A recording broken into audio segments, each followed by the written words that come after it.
ntago zibagwa umunsi wa mbere ngo cyozabye. I will never forget the first day that I took drugs.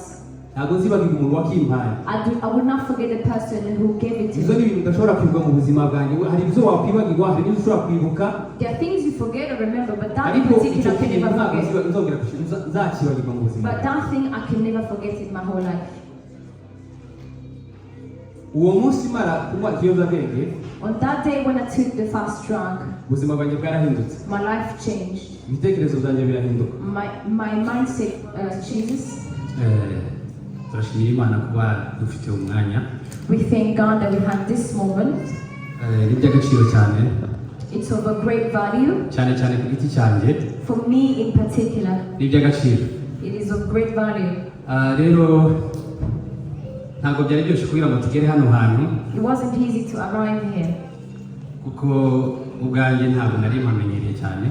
Because I'm not used to the area.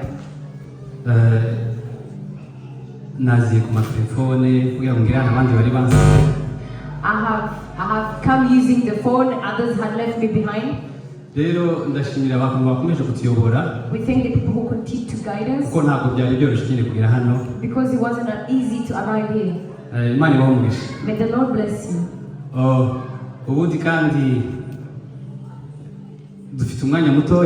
We have a short moment. We will try to summarize in a few words. The things I'm about to tell you now.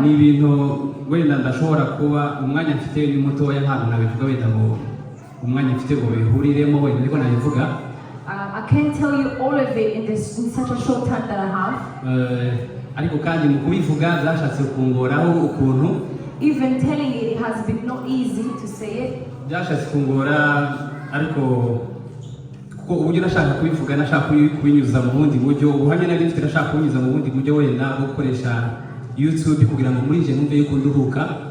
I wanted to give my testimony by the means of YouTube so that I can be relieved.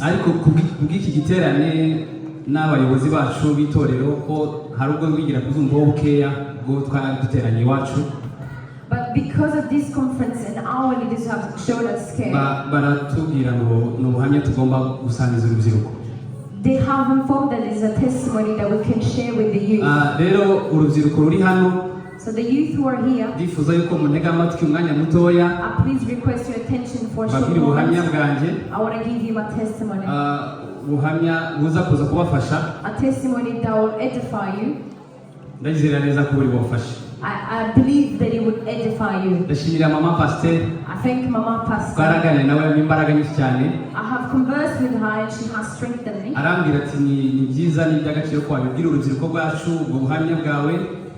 She told me that it would be of great value to share my testimony with the youth. So I thank her.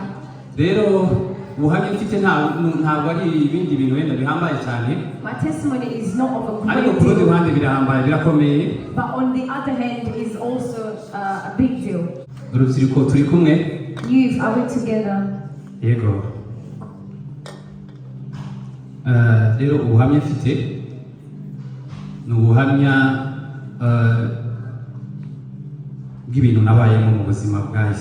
My testimony is of the things of my past, where God has took me from, that I want to share with you. The minutes are very few, but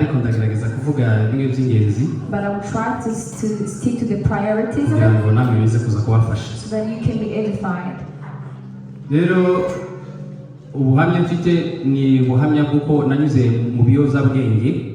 My testimony is of which I went to a time of drug use. That is what I want to share with you in particular. But before I can say it, there are people who do not know this. The people who do not know this, they hear it just like that.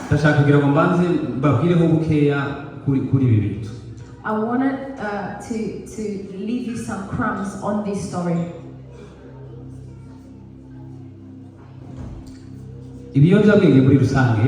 Drugs in general ni ikintu kikugira imbata. It is something that keeps you captive. Ni ikintu kikugira imbata. It is something that keeps you captive. Kigeraho kikugira ko utagomba kuba utabifite. To the point that you believe that you cannot live without it. Mu rundi ruhande, on the other side, bivuga yuko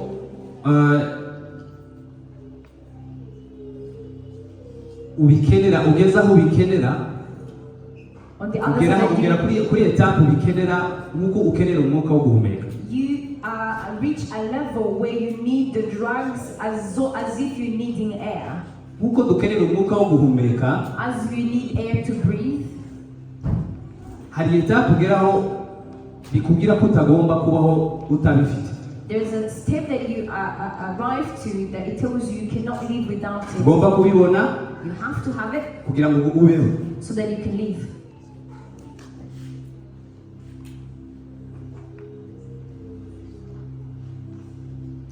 Iyo umaze kuba addiction yacyo, so when you have become addicted to the drug, ijambo rya mbere ntabwo ushobora kurya utabibonye. First, you cannot eat without it. Ikindi kintu cya kabiri, ntabwo ushobora kuryama utabibonye. Secondly, you cannot sleep without it. Mbese muri makeya nta kindi kintu na kimwe ushobora gukora utabanje kubifata. Simply put, you can't do anything without taking the drug. Umuntu muzima atekereza hahise pasi. So a normal person thinks of the high as a person. Umuntu muzima agatekereza future, cyangwa se ahazaza. So a person thinks of the past and the future. Hanyuma mu rundi rurimi rwacu sinzi ko nabikoresha present, sinzi ko nakoresha present mu rurimi rwacu ibyo nabivuga. Ubu ngubu none ahangaha. The present time. Rero umuntu muzima atekereza ibintu bitatu. Utekereza hahise, ugatekereza ahazaza, ugatekereza none ahangaha. So a normal person thinks in these three ways: the past, the present, and the future. Biratandukanye rero n'umuntu unywa ibiyobyabwenge atekereza ako kanya honyine gusa. A person who uses drugs thinks only of the present moment. Murumva yuko ari bibi cyane. Can you hear how bad that is? Ntabwo ushobora gutekereza hahise hawe. You can't think of your past. Ntabwo ushobora gutekereza hazaza hawe. You can't think of your future. Utekereza iby'ako kanya gusa ko. You only think that momentarily. Ikindi kandi ibiyobyabwenge birakonsoma cyane. Other thing, drugs consume. Ni ukuvuga ngo umuntu unywa ibiyobyabwenge, a person who uses drugs, agera kuri etape donc baba bafite mind ifungutse ariko mu buryo buri negative. They have such an open mindset but in a negative way. Uburyo ushobora kuba uri kunywa ikiyobyabwenge ako kanya, that you could be using drugs, ugatekereza ukavuga ngo ngiye kukinywa kirashira kano kanya ariko mundi mwanya ndabona ikindi gute. You think that I'm using it right now, but how will I get it next? Nuburyo buri negative. That's the negative way of it. Urumva yuko kugira ngo ubibone, so to have it, ukoresha imbaraga nyinshi zishoboka. You use a great strength. Kabone naho wahemuka ariko ukabibona. Even though you can do wrong, but you have the drug. Reka rero naje mbabwira ubuhamya bwanjye. And so my testimony. Kuko nashatse kugira ngo maze numvise abantu wenda batabizi kugira ngo babyumve. I wanted to just let you in for the people who don't know drugs so they can know. I will try to summarize it so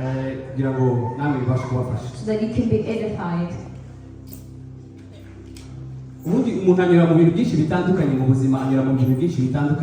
A person goes through various things in life. There are things you forget and those you remember. But I personally, and others that may have this in common, I will never forget the first day that I took drugs. I will not forget the person who gave it to me. There are things you forget or remember, but that in particular I can never forget. But that thing I can never forget in my whole life. On that day when I took the first drug, ubuzima bwanjye bwarahindutse. my life changed. Ibitekerezo byanjye birahinduka. My mindset changed. Donc urumva ko ubusa n'umuntu uvuye ahantu ugiye ahandi. You seem as a person going from one place to another. Satani abakwibye ko ujanye ahandi hantu. Satan would have stolen you from one place to another. Ndibuka ijambo nabuze umunsi wa mbere mu ikiyobyabwenge. I remember cyane cyane wenda abantu bari hano bashobora kubyumva wenda ikiyobyabwenge nanywaga urumogi cyangwa se abandi mu yandi mazina wenda abantu babizi bazabyita ngo ni hari amaterime menshi bakunda gukoresha ariko urumogi ndibwira ko abantu benshi babizi nagiye kuvuga andi materime si meza ariko abantu barabizi cyane. So I will never forget the first word I uttered after using drugs. And to tell you, the particular drug I use is known as marijuana or joint. Yego ndibuka umunsi wa mbere mwa ikiyobyabwenge. So the first day that I took that drug, ikintu cya mbere hari ijambo navuze. There is a word that I said. Naravuze ati ko numvaga muri je nahindutse. I felt that I had changed me. Ndi mu yindi si nanjye ntumpisamo neza. I was like in another world. Narabwiye ngo nkeneye. I told you that I need. Ndumva ntameze neza nkeneye mumamagarire papa ndumva nagwaye umutwe ndumva ntameze neza. Baje bamumpamagarire najyane kwa muganga. I told the people there to call my father that they didn't feel good to take me to the hospital. Numvaga ntazi ubundi buryo ndi kumva meze. I didn't know the way I was feeling. Uwo ngubwo abasore twari kumwe aho ngaho ni abasore twakoranaga. The people with me there, they were young people, my friends, that we grew up together. Twari dusanzwe dukorana mu buzima busanzwe. We worked together normally. So rero baramfashe bampa amazi bamenaho amazi banjyana ahantu kuryama.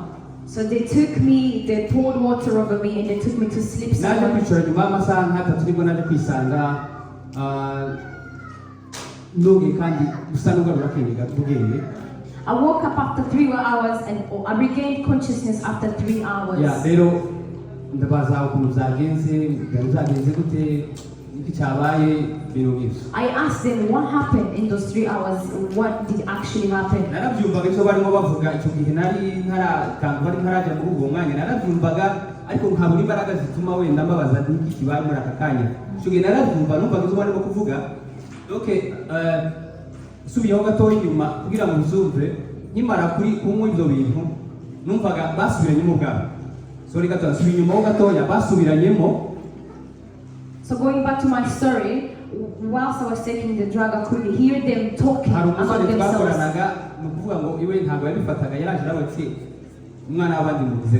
One of the guys who worked together, he said he never took the drugs and said, "What did you do to this boy?" Urumva ko nanjye ntabwo narabyumvaga ariko simenye ihari irimo nkabyumva uburyo bari gusubiranamo uwo wari kubabaza bigenze gute nibwo bafataga banjana kujya kunjyanisha nza kuzuka mu ruhanga. I was lucid to hear what they were talking about, but I didn't have the strength to get up, and I could hear them talking among themselves, and that's when they took me to go to sleep. Izo nshuti zanjye rero kubera kumarana nabo igihe kinini cyane.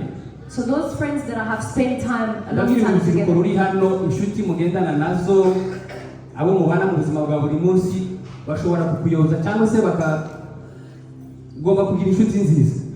I'm telling you, youth here present, that the people you hang around with, they can mislead you. So that is why you have to have good friends. Aho niyo biva rero mu nshuti tugira dusanga mu buzima bwa buri munsi niho biva igomba kugenzura inshuti zawe ukamenya inshuti zawe ukamenya abo mugendana kugira ngo ubashe kubaka future yawe. That's where it comes from. So you have to know the people you surround yourself with so that you can know how to build your future. So garakeye rero twaratashe tujya mu mago buracya. So the next morning we went home. Urugendo rurakomeza ni birebire kubera umwanya ndashaka kugira ngo nihute urugendo rwarurero aho ngaho. Because of time I will carry it forward. So I arrived to a level. Nageze kuri etape yo kuba naje ubwanje njya kubyigurira. I arrived to a level that I myself will go buy those drugs for myself. Ni ukuvuga ngo ahantu hose bagurishaga izo biyobyabwenge. Wherever they sold those drugs, nari maze kuhamenya. had become acquainted with it. Abantu basi Nyarugenge mujyi wa Nyarugenge hose ahantu hose babigurishaga nari maze kubamenya. The people who know the city of Nyarugenge had known. Cyangwa se abantu bagurisha ibyo biyobyabwenge niko babita. The people called the Pishai. Yeah, the people who sell those drugs. Nari maze kubamenya bose. I knew all of them.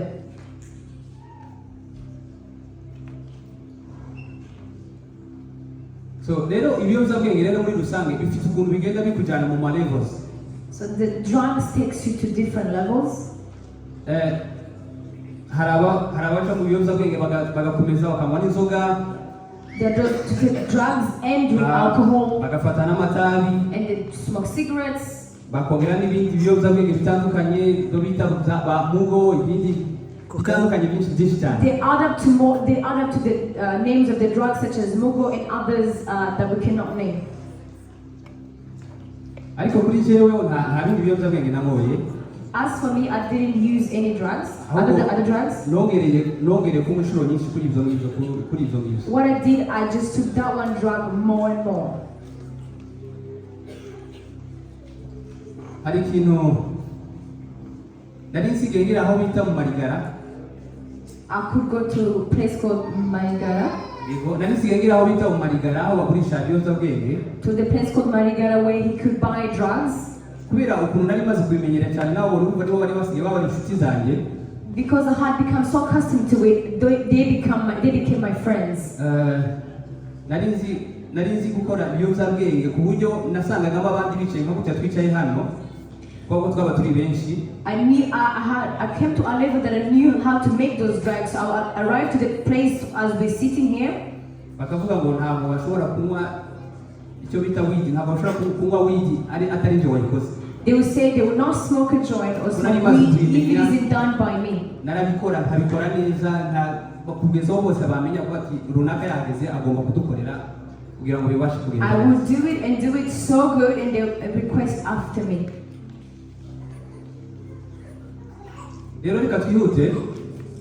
As we continue, ingaruka zo ni nyinshi cyane. The consequences are many. Ingaruka ya mbere ikugeraho nta cyizere abantu bakugirira. The first consequences is you lose trust in people. Ikindi kandi ingaruka zangizeho byanyangishije abantu. Second thing, the people flee from me. Inshuti ndetse n'imiryango. Families and friends.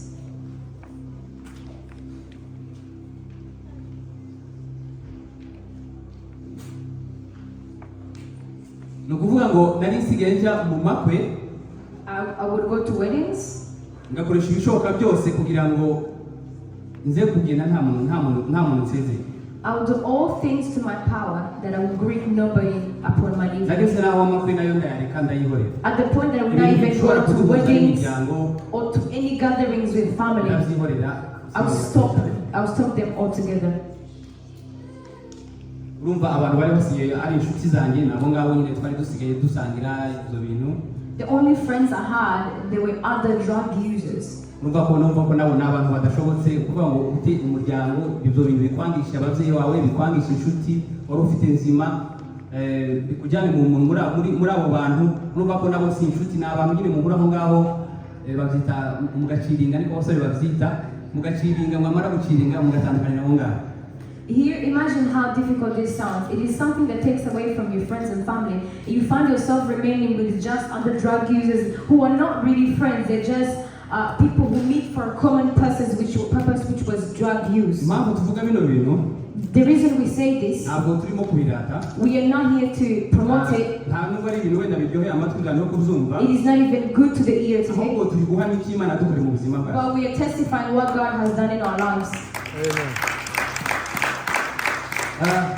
Rero ubu urubyiruko dufite amahirwe cyane. So as youth we are very lucky. Urubyiruko cyane ruri hano muri iki gihugu. The youth were here in this country. Amahirwe cyane menshi cyane. We have so much love. Urubyiruko cyane. You youth, you should pay attention.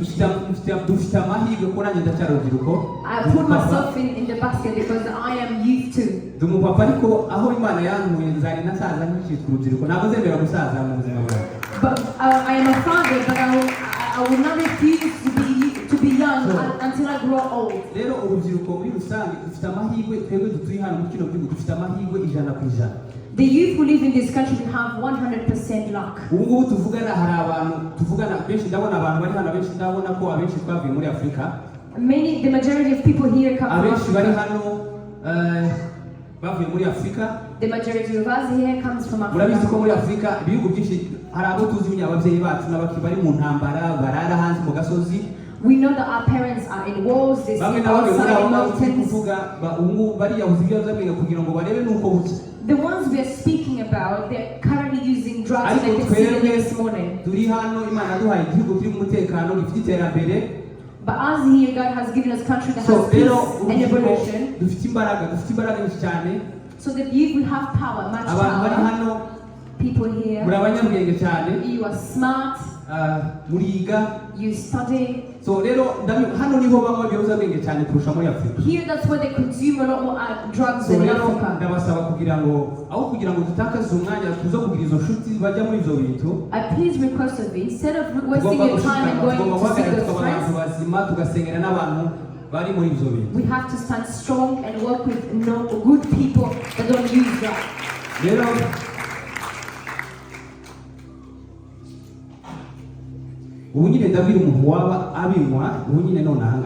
Right now I'm telling the person who uses drugs,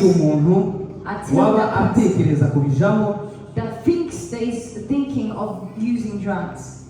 I tell you it's very bad. So ingaruka ni nyinshi urumva zangezeho haba mu buzima bw'ishuri nabigiyemo niga mu mwaka wa 5 wa secondaire. The consequences are many. Fasting fast, I had my first consequence when I was in 5th secondary. I didn't graduate that year because of drug use. I had my diploma the year after, using greater strength.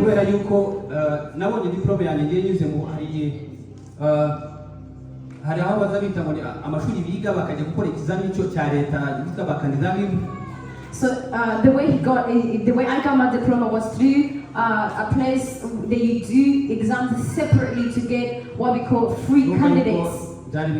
It wasn't easy.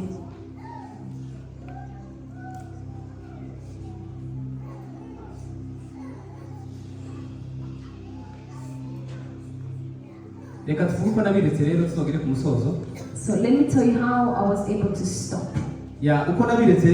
How I stopped. It was through prayer. It's through the prayers of parents. My parents prayed over me.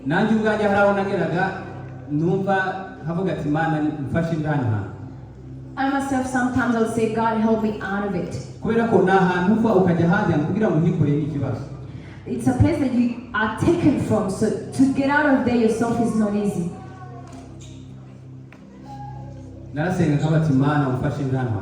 I'll pray and say, oh God, help me get out. So it was a difficult challenge. I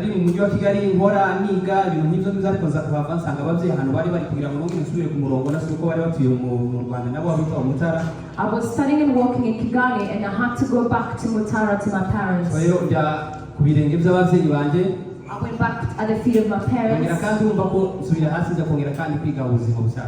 I had to go back to ground zero to learn life again.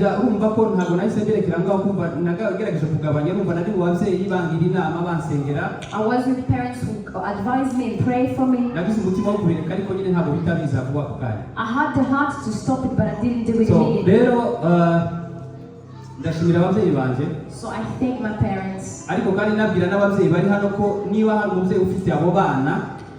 the parents here, if you have the children in drug use, those children is not going to leave them behind. You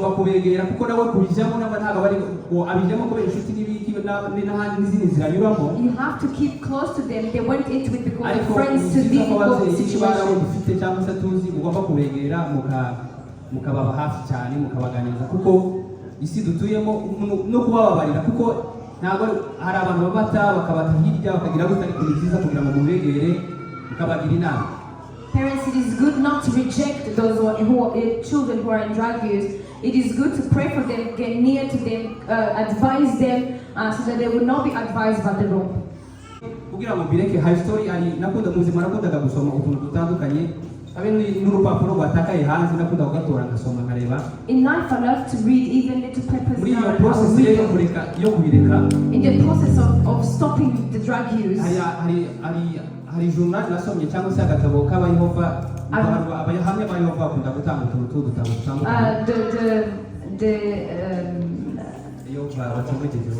Demon of Jehovah, it's another religion. They share books, and I read one of them. And in those books, there are different stories. In combination with reading the Bible and listening to my parents, that would help me.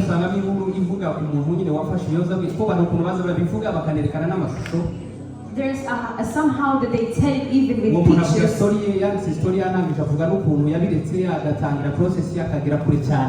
And that person in the book wrote how they started and stopped, and then they gave their testimony pictorial. And another story that helped me.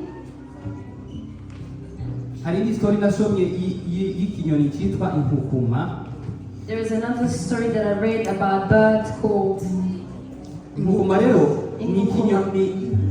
an eagle. You can compare it to an eagle.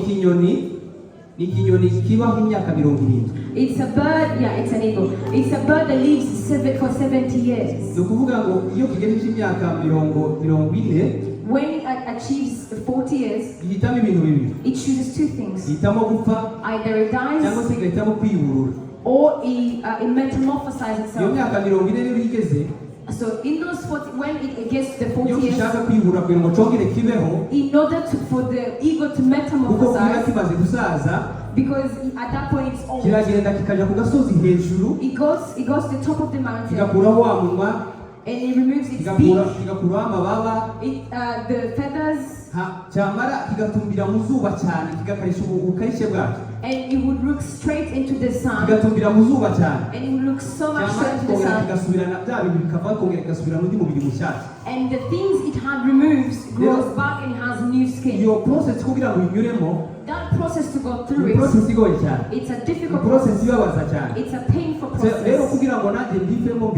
So that I could stop the drugs, I went through a difficult process. But I stick to my prayers, and God helped me. And I went through that process. It's a lot of things. As I conclude, I could even tell you how I received salvation. Because normally I grew up in a household of Christians. I grew up in a Sunday school.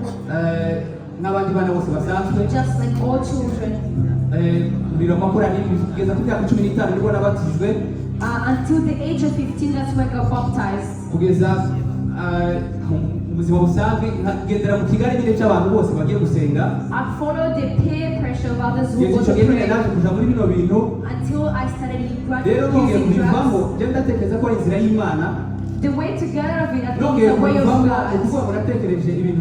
I thought of two things. Because of my love for reading, I thought of who I was. I thought of what is salvation.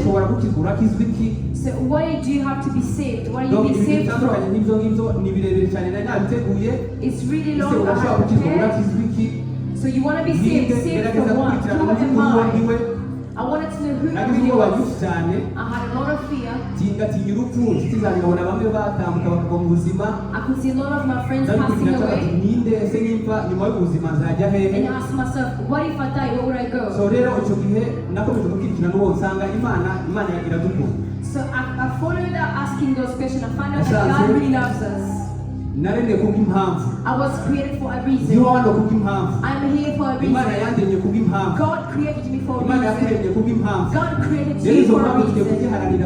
So those reasons we should see to them and continue on to them.